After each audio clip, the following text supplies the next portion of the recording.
Oh, we've only had one conversation, but I can tell we're gonna be lifelong friends. Number 10. Willy Wonka and the Chocolate Factory. In the episode Wasted Talent, Peter and his buddies learn of an upcoming tour of the Pawtucket Brewery.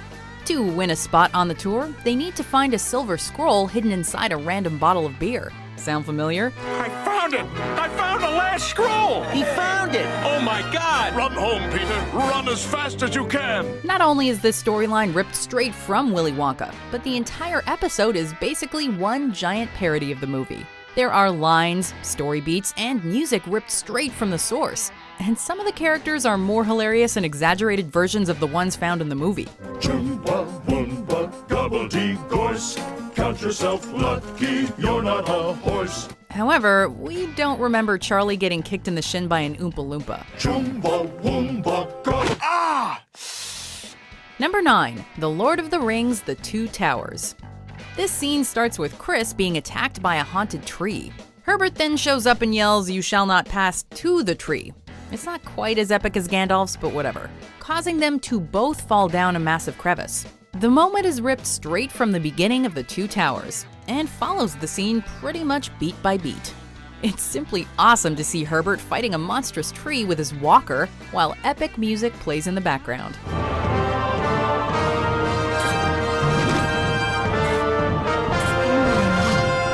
This one isn't as gut-bustingly hilarious as some of the other entries on our list, but it's probably one of the most fantastical scenes in Family Guy history.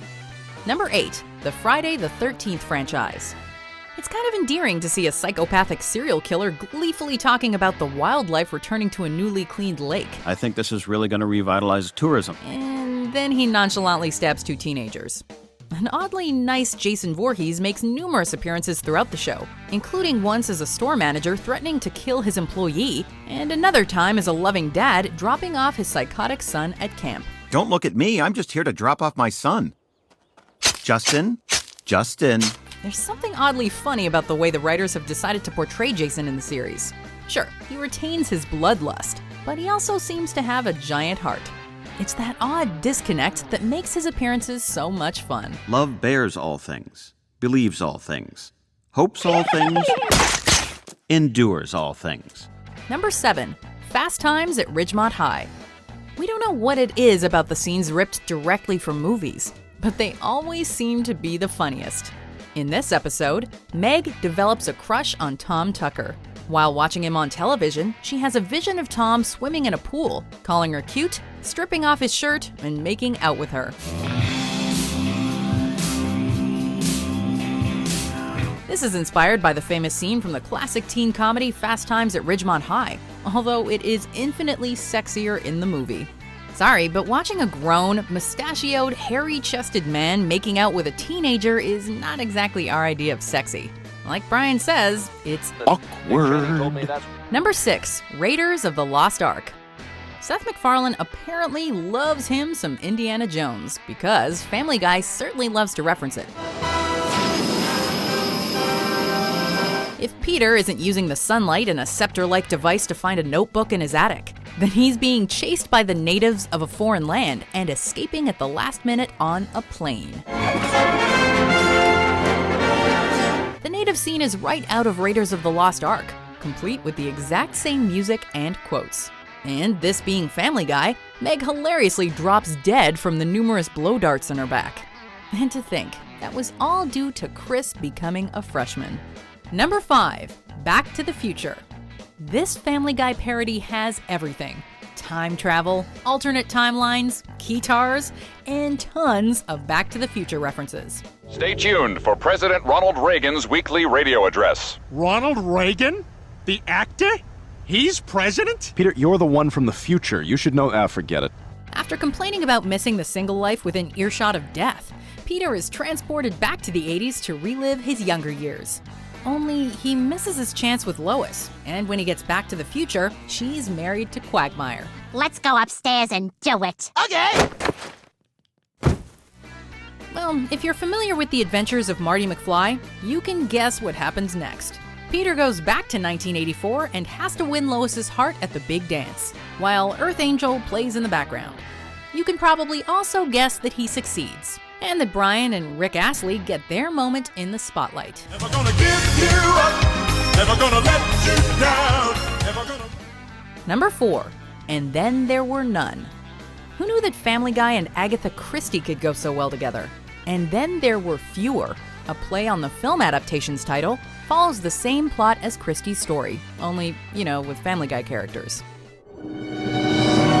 Good evening, everyone. This entire episode works not only as a parody of the murder mystery genre as a whole, but also as a legitimately interesting story in and of itself. Oh my God, Peter, back it up! Oh, really, Lois? I thought I might drive forward. I thought that might be a fun thing to do. We're actually left wondering who the killer could be, all the while laughing at the goofy genre hallmarks that the episode brings attention to. Because I'm the one with the giant magnifying glass. Is my eye big? Plus, it's just awesome to see all the characters together in one place, even if they're dropping like flies. Number 3, Ferris Bueller's Day Off. Family Guy just loves borrowing from the 80s, don't they? This moment is taken from the events of the Family Guy movie, Stewie Griffin: The Untold Story, which was first released direct to DVD, then aired on TV as part of Season 4. Here, Stewie races to the swim meet at the community pool. Of course, this being Family Guy, it must be done through parody, and the recipient this time is Ferris Bueller's Day Off. The scene follows the climax of the movie to a T, including Stewie going back for the sunbathing babes, stealing a drink, and running alongside his father, all to the tune of the movie score. Too bad it doesn't end well, because Stewie just had to jump in slow motion while everyone else proceeded at normal speed.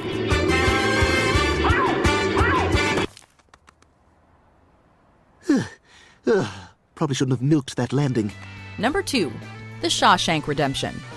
The Shawshank Redemption is often considered one of the greatest movies ever made, so of course Family Guy couldn't keep their hands off it. The episode 3 Kings directly parodies 3 Stephen King stories. Get it? But we're focusing on The Shawshank Redemption here. Oh, we've only had one conversation, but I can tell we're gonna be lifelong friends. This installment is particularly good at poking fun at the various contrivances of the story, like the warden throwing a rock directly at the poster, or Red remembering the name of the obscure Mexican village. Shit! We love the movie, but the episode does bring up some interesting points.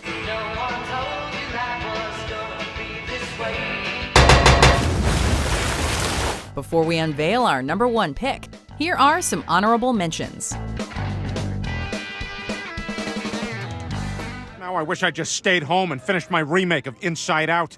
I'm joy. I'm sadness. I'm anger. I'm disgust.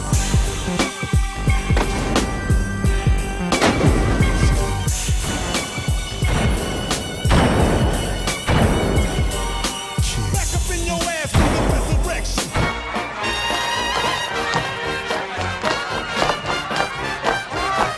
Hey, whose party is this? I'm not sure. Women aren't allowed to ask questions yet. So, what's your name? Madam, you forget yourself. Number 1, Star Wars: The Original Trilogy. Could it really have been anything else? It's no surprise that the writers and producers of Family Guy are huge Star Wars fans, as there have been many fantastic parodies and homages aimed at the franchise over the years. I'm Luke Skywalker. Me and Han Solo and Obi-Wan are here to rescue you. Wait, Obi-Wan Kenobi? Yeah. Suddenly I'm not so fat, huh? That being said, it's their 3-part Laugh It Up Fuzzball series that truly takes the crown. This series of episodes directly parodies the original 3 Star Wars movies, but it does so in a very caring manner. The series is a clear love letter to the films, but it also pokes fun at their many, many flaws and inconsistencies. Why are you wearing Han's clothes? Seriously, watch the actual movie. Lando is wearing Han's clothes in this scene. It's really weird. Did you enjoy this video? Check out these other clips from WatchMojo, and be sure to subscribe and ring the bell to be notified about our latest videos.